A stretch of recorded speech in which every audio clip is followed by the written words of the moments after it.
Le grand dialogue. Sigeka Foba. Le grand dialogue de l'émission de débat du studio Tamani sur votre radio. Chenni Beri. Halud Mauli. Chenni Beri. Sigeka Foba. Le grand dialogue.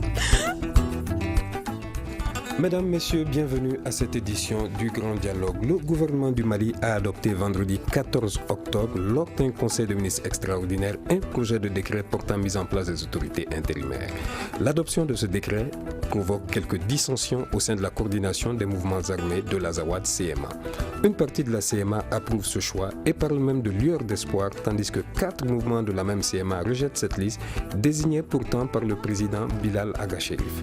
Ce choix est-il suffisamment représentatif des mouvements de la CMA? Cette nouvelle dissension ne va-t-elle pas créer des difficultés dans la mise en place des autorités intérimaires et parallèlement de l'accord de paix? Que faire de ces nouveaux mouvements politico-armés créés entre-temps? Nous répondrons à ces quelques questions et à bien d'autres avec nos invités qui sont Mohamed Ousmane Ag Mohamedoun de la CMA, plus précisément de la CPA. Bonsoir. Bonsoir. Fahad Ag Mahamoud de la plateforme précisément du Gatia. Bonsoir Fahad. Bonsoir. Mohamed Djeri Maïga sera lui au téléphone. Il est de la CMA, plus précisément du MNLA. Bonsoir Mohamed Djeri. Bonsoir. Et Siaka Tcheblin Doumbia du Centre d'analyse politique et économique. Lundi 17 octobre, je suis Ousmane Diadje Touré à la présentation, à la mise en onde, vous avez Philippe Dambélé. Le grand dialogue. C'est le vendredi dernier, lors d'un conseil des ministres extraordinaire, que le gouvernement a adopté des projets de décret portant nomination des membres de l'autorité intérimaire des régions de Tombouctou, de Gao, de Kidal et du collège transitoire des régions de Taoudéni et Menaka. Une partie des groupes armés salue l'adoption du projet de décret qu'elle qualifie d'avancée dans la mise en œuvre de l'accord pour la paix et la réconciliation. Toutefois, 4 mouvements de la CMA rejettent la liste des représentants et dénoncent un choix sélectif et non consultatif selon eux. Le décret n'engage pas la majorité de la CMA. Face à la presse, certains responsables du MNLA, de la CPA, de la CMFR2 et du MSA ont contesté samedi la liste envoyée par la direction de la CMA. Selon eux, une réunion de consultation sur les autorités intérimaires était prévue lundi, donc aujourd'hui. Mohamed Ousmane Ag Mohamedoun, vous êtes donc le responsable de la CPA et dites-moi, il y avait donc cette réunion prévue ce matin, une réunion consultative entre qui et qui? Tout à fait, la réunion était prévue et elle a eu lieu ce matin. C'est une réunion du sous-comité politico-institutionnel. De la CMA? Il y avait la CMA, il y avait la plateforme, le gouvernement et la médiation internationale. La réunion a bel et bien eu lieu. Et juste pour rappeler, si vous permettez, cette réunion était programmée initialement pour les 14.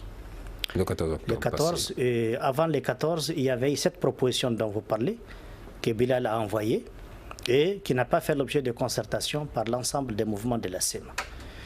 Et nous autres qui n'avons pas été consultés au sein de la CEMA et qui tirons toute notre légitimité des 4 régions que nous avons régulièrement rappelées, notamment Taoudani, Tombouctou, Gao et Menaka au titre de la CEMA, nous n'avons pas été consultés. Et nous avons écrit officiellement aux représentants du président de la République, à la MINISMA, au chef de file de la médiation, au président du CSA, pour les informer que cette liste n'a pas été consensuelle et qu'elle ne peut pas nous engager. Alors, à notre grande surprise, la réunion a quitté les 14 pour aller au 17. Les mêmes 14, un conseil des ministres, je ne sais organiser de quelle façon et de quelle manière. Un conseil de ministres extraordinaire, du gouvernement du Mali. Et on ne sait pas sur quelle base il a été organisé. En tout cas, en pleine réunion sur le processus du DDR au CRES, on nous tombe l'information qu'un décret est signé. Et là, telle a été la grande surprise de la majorité écrasante de la CEMA, sans laquelle aujourd'hui, on ne peut pas mettre en œuvre cet accord, ni ces autorités intérimaires dans au moins ces 4 régions. Donc là, ça nous a inquiétés, parce qu'on y voit des graves problèmes qui vont arriver, parce que depuis un certain temps, il y a un problème de lecture de la CEMA. Un problème de lecture de la CEMA. Pour nous, la CEMA, c'est comme on l'a dit, c'est une composante du mouvement. Mais on a l'impression que la CEMA, depuis un moment, devenait un titre foncier du MNL. Alors, Mohamed Ousmane Ag Mohamedoun, je vais vous faire réagir tout à l'heure. Le temps d'écouter Djeri Maïga. Djeri Maïga, est-ce que vous m'entendez? Oui, je vous en prie. Alors, vous êtes également de la CMA, plus précisément du MNLA. Alors, quelle est votre lecture de cette situation-là aujourd'hui? Une partie de la CMA qui ne se sent pas représentée dans cette liste justement des autorités intérimaires publiée par un décret du gouvernement. Donc moi je vous remercie de m'avoir donné l'occasion d'intervenir dans cette émission.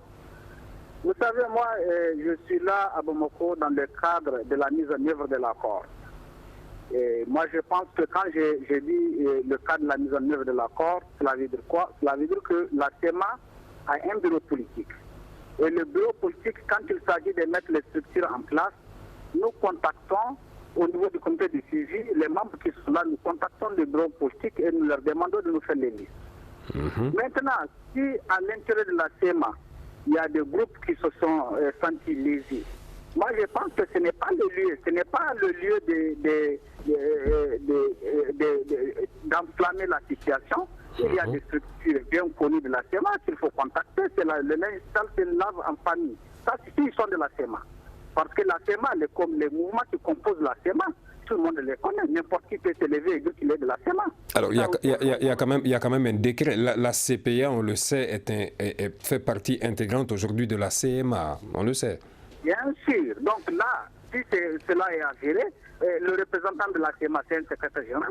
Je pense qu'il a lieu d'aller rencontrer les autres secrétaires généraux. Parce que même si on donne à l'association de choisir, il ne va pas mettre tout le monde. Ça, au moins, c'est clair. Maintenant, potentiellement, moi, je ne peux pas parler de ce que le bureau politique. Moi, j'ai demandé une liste que je vais déposer. Dans le cadre de la mise en œuvre de cet accord, la liste est venue, je l'ai déposée. Maintenant, pour d'autres informations, je pense que demain, nous avons une conférence de presse à partir de 16h à l'hôtel Kempinski. Nous donnerons des informations. S'ils ont été informés, s'ils n'ont pas été informés, et pourquoi les listes sont venues, ils n'ont pas l'argent là-dedans. Ça, si c'est le cas, on le verra bien. Alors, est-ce que vous, Djeri Maïga, est-ce qu'il y a eu quand même, est-ce que vous pensez que cette liste est représentative des différentes entités qui composent aujourd'hui la CMA? Mais si vous prenez les ethnies qui composent aujourd'hui les régions de la Zawad, vous allez en compter au moins une quarantaine. Si chaque ethnie se lève pour dire que je suis un mouvement, il faut que je me présente là-dedans, je ne vois pas où est-ce que va le mal. Non, je ne parle pas d'ethnie. Ici, je parle de mouvement. Est-ce que les mouvements, vous pensez que les mouvements de la CMA, je ne parle pas d'ethnie, est-ce que les mouvements de la CMA sont représentés, selon vous, au sein de cette liste qui compose des autorités intérimaires de votre côté? Mais bien sûr, ceux qui sont présentés, par exemple, dans la région des Gao, personne ne pourra dire qu'ils ne sont pas des Gao. Et personne ne peut dire qu'ils ne sont pas des mouvements. Et personne ne peut dire qu'il ne peut pas les présenter. C'est la même chose que Mohamed Ousmane qui est en train de parler. Il est au comité de suivi au niveau de la CEMA. Je ne peux pas dire qu'il ne me présente pas au niveau de la CEMA. Maintenant, s'il y a des petits problèmes à l'intérieur de la CEMA, je pense que ça se règle à la CEMA. Ça ne se règle pas de la place publique. C'est tout ce que j'ai dit. D'accord. Restez avec nous, Djeri Maïga, le temps de faire réagir justement Fahad Ag Mahamoud de la plateforme, plus précisément du Gatia. Bonsoir Fahad. Bonsoir. Dites-moi, aujourd'hui, on a vu quand même que la plateforme semble être satisfaite justement de la liste proposée. Est-ce qu'aujourd'hui, on peut dire que les membres signataires de l'accord s'entendent? Je vous remercie. Je ne peux pas exactement dire ça parce que les membres signataires de l'accord, l'accord de le débit a obligé tout le monde à être soit plateforme ou CEMA, ce qui est en soi une restriction en ce qui concerne les libertés de décision et souvent même de pensée. C'est-à-dire, parce qu'il fallait quand même que les gens se rangent d'un côté ou de l'autre des signataires. On voit tous les jours qu'il y a de nouveaux mouvements qui se créent. Je parle notamment enfin, on va en venir, mais est-ce qu'aujourd'hui, il ne faut pas justement mettre un peu d'ordre dans tout ça? Moi, je pense que ce n'est pas un problème d'ordre. Les décrets portant désignation des autorités intérimaires est en principe une avancée de l'accord, une chose positive, mais il se trouve que au sein des des nommés ou au sein des structures signataires de l'accord, il n'y a pas eu un débat à la base pour que les uns et les autres soient représentés au sein des autorités intérimaires.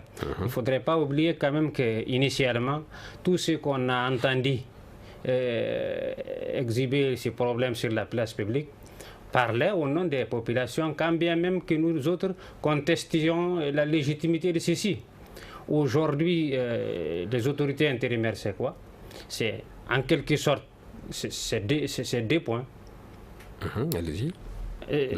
Faire revenir l'État là où il n'est pas et préparer la régionalisation, que les populations locales prennent leur destin en main. Je ne vois pas comment ce destin soit pris en main lorsqu'il y a une ou deux personnes qui sont à quelque part sur la planète, qui désignent à leur guise celui qui doit parler et agir au nom des populations partout dans le Mali. Je pense que c'est ce côté qui n'a pas été bien géré par la médiation internationale. Donc vous pensez qu'il n'y a pas eu de consultation, par exemple, des différents organes, mais vous, au sein de la plateforme, comment vous avez procédé? Au sein de la plateforme, il y a moins de bruit. Si on a un peu des insuffisances ou des mécontentements, ça concerne un peu la façon dont ça a été fait au finish. Par exemple, pour toutes les régions, le gouvernement a désigné 2 personnes, 3 personnes du moins, en ce qui concerne les représentants du gouvernement, au sein des autorités intérimaires. Sauf à Ménéka, c'est 5. Nous n'avons pas compris ces déséquilibres. Pourquoi on a pris 5 personnes au lieu de 2? D'accord. Merci. On revient vous poser d'autres questions tout à l'heure. Le temps de faire réagir Siaka Tcheblé Doumbia. Siaka, vous êtes du Centre d'analyse politique et économique. Quelle lecture, justement, faites-vous de tout ça? En fait, vous savez, d'abord, quand je viens d'entendre mes collègues tout à l'heure, la question qui me vient à l'esprit, c'est la question de l'inclusivité de l'accord. Et cette question n'est plus d'actualité. L'accord a été arraché. Il y a beaucoup de parties qui sont prenantes de l'accord, du processus. Maintenant, la question de la mise en œuvre de l'accord, c'est en cela qu'il faut s'atteler. Des difficultés ont été relevées de part et d'autre. Parfois, on a accusé le gouvernement du Mali, on dit que l'État n'est pas... Il n'y a pas une bonne volonté de l'État de mettre en œuvre l'accord. Beaucoup d'accusations ont été faites quand l'État même de son côté essaie de se défendre en disant écoutez, les réformes institutionnelles, les réformes juridiques, nous les avons mis en place. Mais avec tout ça, des critiques subsistent. On est venu maintenant à la phase d'autres critiques entre les différents groupes armés eux-mêmes. Justement, cette petite question très rapidement. On a quand même parlé de l'accord commandait quand même le DDR avant la mise en place d'autorités intérimaires. Est-ce que l'État, quelque part, n'est pas lui-même en train de justement violer les textes de l'accord? Est-ce que dans l'accord, parce que la question qui a toujours été posée est ça, est-ce qu'il y a un point qu'il faut d'abord impérativement résoudre avant de passer par un autre point? À chaque étape où on en arrive, c'était normalement, l'idéal aurait été qu'on passe au désarmement, démobilisation et réinsertion avant de penser à tout ce que nous sommes en train de dire. Avec les mêmes groupes armés, ici sur ce même plateau, on nous a fait comprendre non, l'accord n'est pas un champ mathématique où il faut quitter de 1 pour aller à 2. Qu'on peut passer des autorités intérimaires en se penchant sur le DDR. Voilà le problème que ça va poser aujourd'hui. Nous sommes face de ce problème. Le premier conflit, la première difficulté est née entre l'État et les groupes armés. On a essayé d'instaurer un semblant de confiance entre eux. Ensuite, quand on est passé au stade de l'autorité intérimaire, la difficulté a concerné les différents groupes signataires et même de l'accord. On a dépassé cette étape. Là où nous sommes aujourd'hui, la difficulté surgit au sein des mêmes groupes. Juste pour dire que quels que soient les mécanismes que vous allez adopter, quelle que soit la stratégie que vous allez adopter, vous serez toujours buté à des difficultés. Mais une chose est certaine, il faut fixer l'objectif en face et s'engager à y atteindre. C'est à ce seul prix aujourd'hui que nous devons travailler. Merci. Quelques secondes de pause, nous reviendrons continuer cette émission. Vous écoutez Studio Tamani, votre avis nous intéresse. Écrivez vos commentaires et suggestions sur la page Facebook et dialoguez avec nous. Studio Tamani, c'est aussi les réseaux sociaux. Restez connectés avec nous, vous suivez le grand dialogue du studio Tamani. On parle du processus de paix au Mali. On se pose la question, est-ce que ce processus de paix est en danger justement avec la mise en place des autorités intérimaires? Nous recevons sur ce plateau Mohamed Ousmane Ag Mohamedoun de la CMA, plus précisément de la CPA, Fad Ag Mahamoud de la plateforme du Gatia, Mohamed Djeri Maïga, CMA également, MNLA et Siaka Tcheblé Doumbia du Centre d'analyse politique et économique. Alors, Mohamed Ousmane Ag Mohamedoun, on a vu quand même justement cette déclaration qui venait de vous, qui vous dites que ce décret ne vous engage pas ou n'engage pas la majorité de la CMA et que vous ne prendriez pas part au DDR, ni au cantonnement, ni aux patrouilles mixtes sur la base de ce DDR? Je le réaffirme. Je le réaffirme, ce processus il est inclusif. Tout d'abord, permettez-moi de remercier Jerry d'avoir reconnu un certain nombre de points et de faits que certains de ses collègues de la CEMA refutent et rejettent, notamment l'appartenance de la CPA à la CEMA et le fait qu'une décision est venue de Kidal et que lui, en tant que représentant de la délégation, il ne fait que déposer. Mais je peux dire que ce n'est pas un secret. Une décision est venue de Kidal. C'est-à-dire la décision de Bilal, les listes proposées signées par Bilal adressées au CSA, au comité de suivi de l'accord. Et c'est sur la base de cette lettre que le comité de suivi de l'accord a convoqué la réunion de sous-comité pour analyser ces listes. Mais avant même de tenir cette réunion, ce conseil des ministres a eu lieu. Alors, qu'est-ce qui s'est passé? Est-ce que le ministre l'a fait sciemment de l'administration territoriale? Est-ce qu'il l'a fait sciemment parce que c'est venu de Kidal? Est-ce que le conseil des ministres a été dupé? Est-ce que tous les gouvernements, y compris les présidents, ont été dupés? En tout cas, elles ne sont pas inclusives. Et ce qu'il faut relever dans tout ça, c'est que la CEMA, pour nous, ce n'est pas un titre foncier de quelqu'un, ce n'est pas une camisole de force, c'est un ensemble de mouvements. Nous avons signé un accord de régionalisation. Et nous y tenons. Nous sommes de la CEMA, mais nous sommes républicains convaincus. Aujourd'hui, que le gouvernement qui est le premier responsable, en particulier son ministre de la mise en œuvre de l'accord, va jusqu'à ignorer qu'à l'intérieur de cet ensemble, il doit y avoir de l'équité, des concertations, il doit avoir certaines informations pour prendre des décisions idoines. On ne peut pas les comprendre. Il y a des interrogations à se poser. Justement, si vous êtes républicain, il y a quand même un décret de ce gouvernement qui a avalisé une liste. Alors, pourquoi vous ne reconnaissez pas cette liste? C'est là le problème, c'est que ce décret pour nous, il y a des courants au sein de la CEMA aujourd'hui. Et ce décret pour aujourd'hui va à l'encontre de l'unité de ce pays. Parce que ces gens qui ont été désignés, certainement ils appartiennent à Tombouctou, ils appartiennent à Gao, à Menaka et Taoudani. Mais au sein de la CEMA, ils n'ont pas été désignés par les mouvements qui tirent leur légitimité de ces régions. Ils ont été désignés par des mouvements qui tirent leur légitimité du village de Kidal. Et de ce point de vue, ils n'obéiront qu'à ces villages, au MNLA et au HCA. Et du coup, notre gouvernement crée un autre gouvernement à Kidal, sous la tutelle duquel désormais ces régions seront soumises. Ils n'écouteront plus, même le gouvernement du Mali, ils ne vont pas l'écouter. Parce qu'ils n'ont même pas été désignés par les mouvements aujourd'hui qui sont implantés à Tombouctou, qui sécurisent Tombouctou, sans lesquels on ne peut rien faire. C'est pourquoi nous disons, ces autorités ne nous engagent pas. Il n'y aura pas de DDR, il n'y aura pas de cantonnement, il n'y aura pas de patrouille mixte dans ces régions.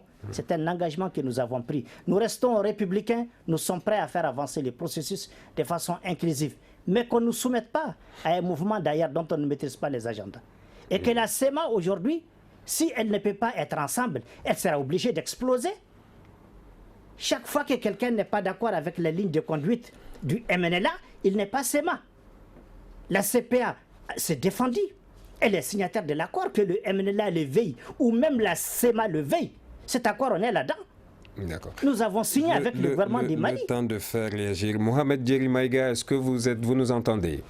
Oui, je vous entends très bien. Alors, dites-moi aujourd'hui, est-ce que justement tout ça n'est pas de nature à rendre plus difficile la mise en place de ces autorités intérimaires, et que je le disais dans mon introduction, et parallèlement de causer du tort au processus de paix en cours? Non, moi je pense que ça n'engage en rien un enfant à la mise en œuvre de l'accord. C'est-à-dire que je demande à Mohamed Ousmane vraiment il est sur le plateau et que les gens l'écoutent. Il n'a qu'à mettre un peu de l'eau dans son vin, il n'a qu'à être plus convaincant. Parce que quand il nomme Bilal, il faut dire que c'est Bilal. Bilal n'est pas la CEMA, Bilal c'est un individu, mais il est le président à l'exercice de la CEMA pour 6 mois. Et après le flambeau va passer à d'autres personnes. Donc moi je pense que le débat n'est pas là. L'accord a été signé entre la CEMA, la plateforme et le gouvernement. Si on demande à la CEMA de faire des listes, la CEMA va déposer les listes. Maintenant, si toi tu estimes que tu es de la CEMA et que tu te sens lésé, vraiment il y a là où tu vas te prendre. Parce que tu ne peux pas prendre, tu es en train de prendre une responsabilité que tu ne peux pas assumer. Alors dites-moi, je reviens encore à ma précédente question. prends la responsabilité qu'il n'y aura pas de DDR. Que tu vas... Non, ça, je pense que Mohamed, tu n'as pas le courage, tu n'as pas le poids de dire tout ça là sur les antennes. Alors, moi je reviens à ma précédente question qui est, est-ce que justement au sein de la CMA, comment vous avez procédé pour justement sortir ces listes-là qui sont passées en décret? Est-ce que vous pouvez, au sein de la CMA, comment vous avez justement, comment les consultations se sont déroulées? Mais nous avons fait des concertations. Maintenant, ce que j'ai dit au sein de la CMA, si des gens qui sont sentis lésés au sein de la CMA, vraiment il y a là où, parce que moi je ne vais pas jeter de l'huile sur le feu. Je veux que ce pays-là puisse être stable après ce moment de crise. Je ne veux pas créer de problème. Je veux limiter des gens. Je ne vais pas à cause des places que les gens sont réfléchir, que les gens, alors qu'aujourd'hui, le vrai défi qu'on a devant nous, c'est comment faire pour sécuriser ces territoires. C'est comment faire pour booster le développement de ces zones. C'est comment faire pour mettre les populations au centre de leurs propres préoccupations. Ce n'est pas des intérêts personnels égoïstes. Quelle que soit la personne à qui on a dit de choisir ces 8 personnes ou ces 4 personnes, il aura des difficultés parce qu'il y a des gens qui seront pris, il y a des gens qui ne seront pas pris. Alors, est-ce que aujourd'hui, la CMA n'a pas tout intérêt justement à s'entendre pour aller de l'avant? Mais la CMA s'entend, la CMA a fait des listes. Maintenant, c'est que moi, je ne vais pas rentrer dans des scripts sur qui, comme je ne vais pas nommer, je ne vais pas accuser.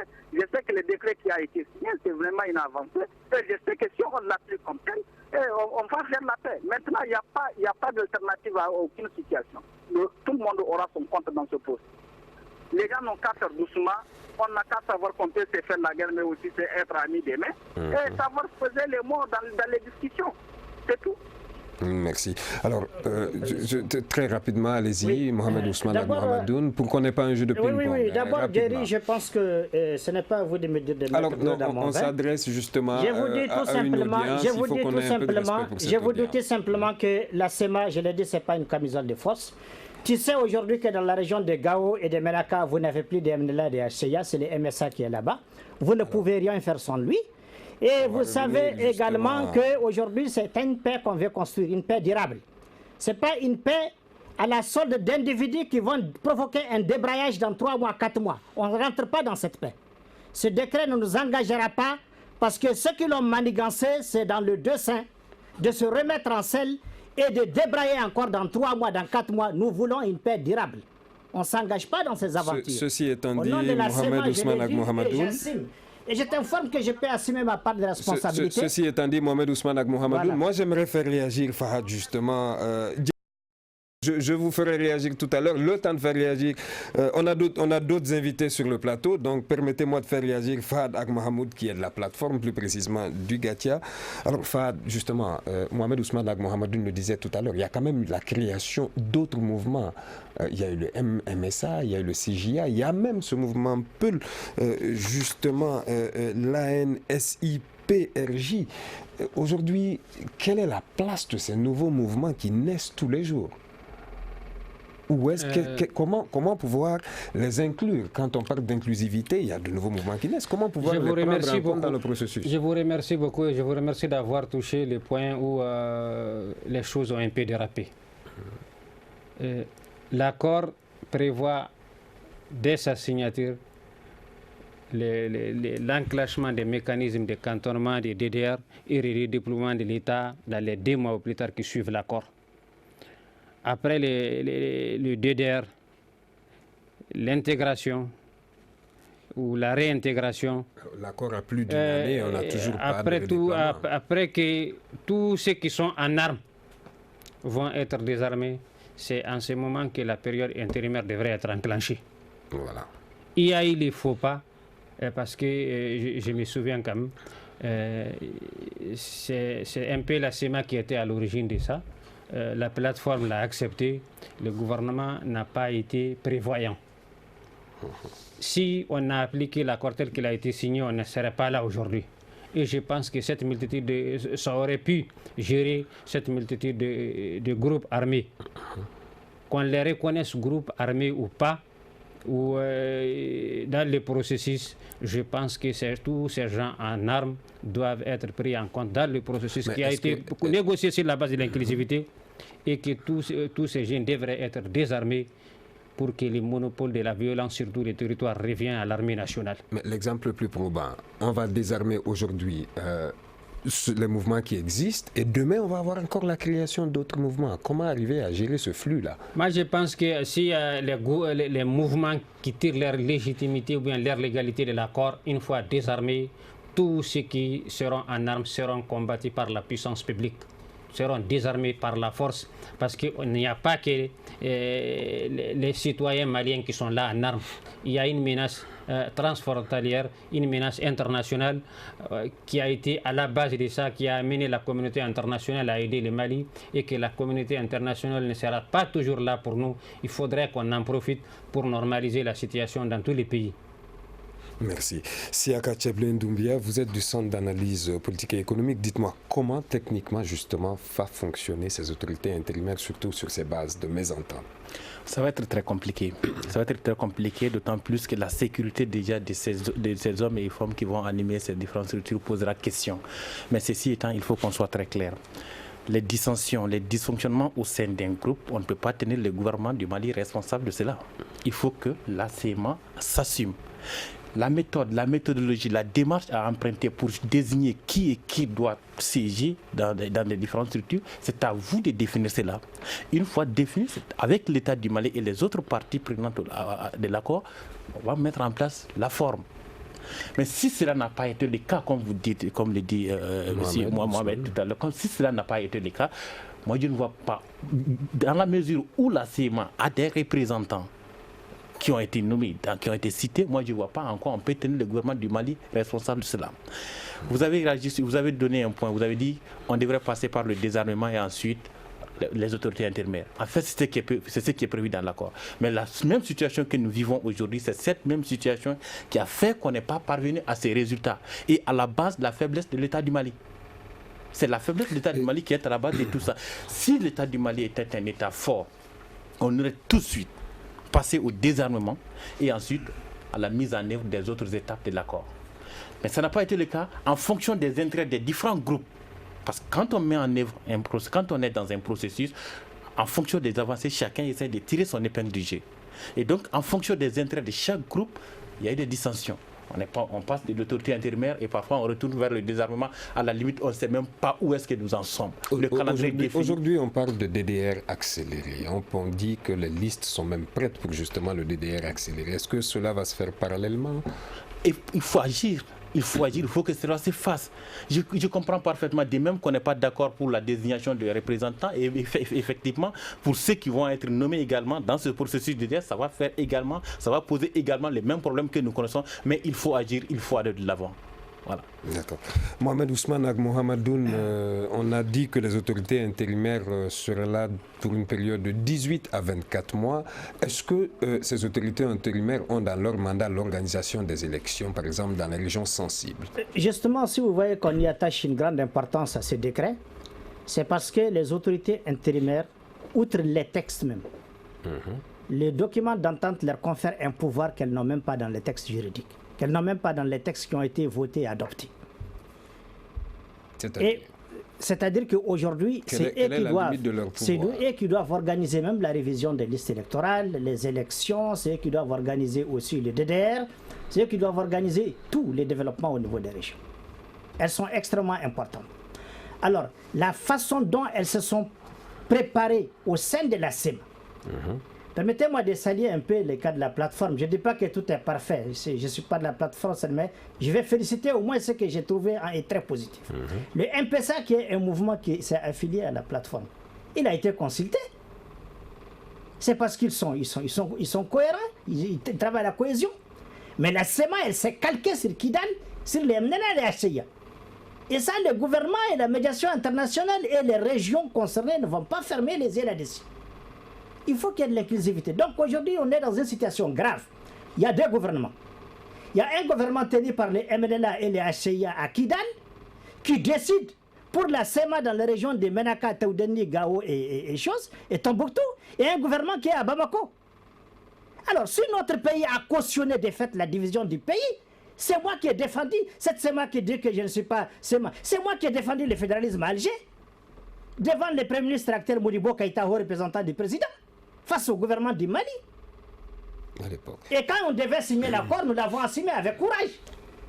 Alors aujourd'hui que notre gouvernement se laisse entraîner dans cette aventure qu'on a tous trouvée suicidaire et que tout le monde doit revenir dans la République, dans l'unité nationale, soumettre ces régions à des gens dont on ne maîtrise pas les agendas, c'est extrêmement dangereux et le peuple doit le savoir.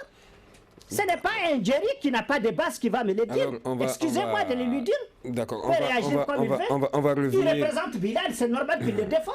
Il ne représente pas autre chose que Bilal. Hein. Mohamed Ousmane, on va revenir. 30 minutes avant la réunion, Jerry en personne avait contesté les listes. 30 minutes avant de rentrer dans la salle. D'accord. Il m'entend? On va prendre quelques secondes de pause. On va prendre quelques secondes de pause et on revient donner la parole à Jerry Maïga pour sa réponse. Une réaction, un avis, un commentaire. Réagissez sur la page Facebook de Studio Tamani et restez connectés avec nous. Studio Tamani sur les réseaux sociaux pour vous faire entendre. Merci de rester connectés avec nous. On parle de la mise en place des autorités intérimaires, mise en place qui pose justement un problème au sein de la CMA. Jerry Maïga, est-ce que vous êtes avec nous? Très bien. Excellent. Dites-moi, c'est quand même assez difficile d'envisager un retour de l'administration malienne dans ces conditions-là, et c'est aussi difficile. On a vu ce matin quand même qu'il y a eu un effort de la part de la CMA, puisqu'on a annoncé le gouverneur de Kidal pour aller rouvrir l'école à Kidal. Est-ce que ça s'est fait finalement? Oui, ça s'est fait, mais avant de répondre à la question, je voudrais dire simplement à Mohamed Ousmane vraiment de mettre un peu de l'eau dans son vin. Moi, j'ai beaucoup de respect pour les gens de la MSA, j'ai beaucoup de respect pour le nouveau mouvement qui a été créé la fois derrière les gens qui le composent, parce que c'est des gens avec qui j'ai passé des souffrances. Je vais dire seulement à Mohamed Ousmane que même le MNLA, il est venu quand le plat est prêt qu'il est venu manger. Je ne suis pas comme lui, il ne faut pas qu'il nous mette au même pied d'égalité, qu'il nous amène à parler. Vraiment. Et que même demain, si ça chauffe, il va rester ici parler. Donc moi, je ne suis pas là pour jeter de l'huile sur le feu. Je suis en train de faire en sorte qu'il y ait une unité. Et c'est pour cela que je l'ai dit, s'il y a des problèmes, il y a là où il faut aller régler le problème. D'accord. Jerry Maïga, laissez-moi vous poser cette question très rapide. Moi, je veux surtout éviter que le débat soit cantonné pour le bénéfice de nos auditeurs. Je dis bien, même au MNLA, c'est quand le plat était prêt à manger qu'il est venu manger. Il n'a qu'à reconnaître ça. D'accord. Donc, moi je souhaite qu'on donne des informations qui peuvent être bénéfiques aux Maliens sur ce plateau. Voilà pourquoi tout le monde est invité. Mais on ne peut pas donner des informations avec des gens qui ne viennent que pour insulter, pour indexer des gens. Non, Jerry, on va essayer d'avancer dans ce débat-là. Aujourd'hui, moi j'ai une question pour vous. À quand est-ce que vous pouvez me dire exactement quand est-ce qu'on peut prévoir ou envisager le retour de l'administration malienne à Kidal? Mais l'administration, elle va retourner, c'est l'accord qui va faire retourner l'administration. Ça a déjà commencé avec le décret sur les autorités intérimaires. Mais on est dans la marche. Personne n'a empêché, n'est-ce pas, les autorités à retourner à Kidal. On a dit seulement que ça doit se faire avec la manière. C'est tout. C'est l'accord qui les gère. Nous avons confiance en la communauté internationale. Nous avons confiance aux actions que le gouvernement est en train de poser pour montrer sa bonne foi dans le cadre de la mise en œuvre de cet accord. Et nous suivrons, il n'y a aucun problème. Vraiment. Maintenant, il faut à chaque virage, il faut essayer des astuces pour bloquer l'accord. Moi, je pense que c'est déjà assez. On continue notre chemin. Il n'y aura pas quelque chose de parfait dans ce monde-là. Il n'y en aura pas. Chaque fois que vous allez faire quelque chose d'autre, vous vous critiquer. Mais cela ne doit pas empêcher aux gens d'avancer. Et puis les gens n'ont qu'à contrôler leur langage. Hein. Ils n'ont qu'à contrôler, ils n'ont qu'à savoir comment ils parlent. D'accord. On est en train de chercher l'unité du pays, on est en train de chercher comment faire en sorte que nous puissions nous prendre pour que le pays ne s'embrase pas. Mais quelqu'un qui est là sous des climatiseurs, même si le seul il ne va pas quitter Bamako. D'accord. Merci Jerry Maïga. On va donner la parole à présent à Fahad Agmahamoud de la plateforme du Gatia plus précisément. Fahad, dites-moi aujourd'hui, quelle est justement cette responsabilité des groupes armés selon vous? Qu'est-ce que les groupes armés, on va dire, de la plateforme aussi doivent faire justement pour qu'il y ait une entente et une cohésion nationale au sein justement de tous les groupes qu'il y a, que ce soit de la CMA ou même les nouveaux qui viennent de se créer? Moi, je pense que chaque entité doit faire le maximum d'efforts pour créer la cohésion. Il ne faudrait pas oublier que à la base de tout ça, c'est les populations, c'est les liens c'est la démocratie qui sera le parachèvement. Donc, ce n'est pas intéressant de voir quelqu'un comme une sorte de dictature qui soit exercée sur tout le monde pour que tout le monde parte. Il y a, permettez-moi quand même de faire cette ingérence, un problème de débat au niveau de la CEMA. Il y a une ou deux personnes qui décident pour les autres. Je ne sais pas si vous avez suivi l'intervention de dire, il m'a remis la liste pour la déposer. Qui se sont réunis pour faire la liste? Ce qui était souhaitable, c'est que cette liste devrait représenter tous les mouvements de la CEMA. C'est ce qui a été le cas de la plateforme. Voilà, c'est ce qui a été le cas de la plateforme et un peu plus. On a souci beaucoup de gens qui n'étaient même pas actifs au sein de la plateforme. Au niveau de la CEMA, le problème est né à la signature du 15 mai 2015. Une partie intégrante de la CEMA a signé contre les mots d'ordre des principaux décideurs de la CEMA et que 2 groupes sur 5 ont signé. La communauté internationale n'avait pas pris en son temps la responsabilité de constater la division de la CEMA. Ils ont laissé comme si c'est ceux qui n'ont pas signé qui sont la vraie CEMA. D'accord. Aujourd'hui, il nous reste très peu de temps. Quelle est la priorité dans la mise en œuvre de l'accord? La priorité dans la mise en œuvre, vous avez fait une allusion à la présence du gouverneur de Kidal dans la région de Kidal aujourd'hui. C'est ce que je déplore vivement en tant que Malien, voir un gouverneur, le représentant du président de la République avec le drapeau du Mali sous la sécurité des groupes armés qui combattent la République. Moi, personnellement, je suis contre tout retour de l'État là où les forces nationales ne peuvent pas sécuriser cet organe de l'État. Vous dites qu'il faut que l'armée aille Il faut que l'armée, c'est l'armée qui doit recevoir le gouverneur, c'est l'armée qui doit recevoir l'emblème national. Là où l'armée ne peut pas aller, je ne vois pas comment on envoie quelqu'un du rang de gouverneur. J'ai vraiment été surpris. Je suis pour l'ouverture de l'école, mais on aurait pu confier cela à des ONG ou bien à la MINUSMA, mais pas les gouverneurs. Les gouverneurs se trouvent sur un lieu, sur ce territoire où les forces armées ne peuvent pas être. Je n'ai pas compris cela, moi. D'accord. Merci beaucoup, Fahad. Siaka Tiablé Doumbia, aujourd'hui, quelle est la solution pour sortir de ce guêpier et pour justement aller rapidement à la mise en œuvre, à la mise en place de ces autorités intérimaires afin que l'État puisse être redéployé dans le pays dans son ensemble? Vous savez que pour cette histoire d'autorité intérimaire, il faut qu'on mette l'accent sur un point. Quand la question a été lancée, je me rappelle, il y a eu un grand mouvement à Gao. Il y a eu des manifestations à Gao. La jeunesse de Gao qui a marqué sa solidarité d'ailleurs à la mise en place des autorités. Voilà. Donc, qui est d'accord avec. Qui est d'accord avec. Donc cette fois-ci, je pense qu'on a... Si mes informations sont correctes. On a une menace à résoudre sur 2 côtés. D'un côté, nous avons la population civile, la population des régions concernées. S'ils sont d'accord, s'ils sont consentants de ce qui a été fait, ça c'est une avancée. Maintenant, pour ce qui concerne les groupes armés, je pense qu'il faudra traiter également avec ces groupes, les faire comprendre que, écoutez, le processus qui est en marche, on parle de l'inclusivité, mais les premiers bénéficiaires de tout ça, c'est la population de base. Mais si cette population est d'accord avec ce que nous sommes en train de faire, moi, il va falloir que cette population est bien entendu représentée à tous les niveaux. Est représentée à tous les niveaux et également, même dans le cadre de la désignation de ces autorités, il avait été souhaité qu'il y ait des notabilités des jeunes, pas forcément ceux qui ont pris des armes. Cela ne résout pas la question. On ne peut pas résoudre les armes avec, comme on le dit, on ne peut pas résoudre un problème avec ceux-là même qui ont créé le problème. Bien entendu, on va vous faire, vous ferez partie de la démarche. Mais aujourd'hui, si la population lambda est consentante, est d'accord avec la démarche qui est empruntée, je pense qu'à un certain moment donné, il faut faire des sacrifices à aller de l'avant. Merci, Siaka. Mohamed Ousmane Mohamedoun, dites-moi aujourd'hui, après 100 ans de guerre, il faut parler de paix. Mais aujourd'hui, comment aller rapidement à la mise en œuvre de l'accord, à la mise en place de ces autorités intérieures? Quelle est votre solution? D'abord, il faut se rappeler qu'au sein de la CEMA, nous étions les premiers à dire oui à la paix. Nous avons signé le 15 mai. Il ne faut jamais l'oublier. Donc, ça veut dire que nous ne ménagerons aucun effort pour qu'il y ait une paix durable. L'accord, c'est vrai, le bénéfice, c'est les populations. Mais ce n'est pas les populations qui ont signé l'accord. L'accord, c'est entre des mouvements armés et un gouvernement. Mais c'était au nom des populations. Oui, d'accord.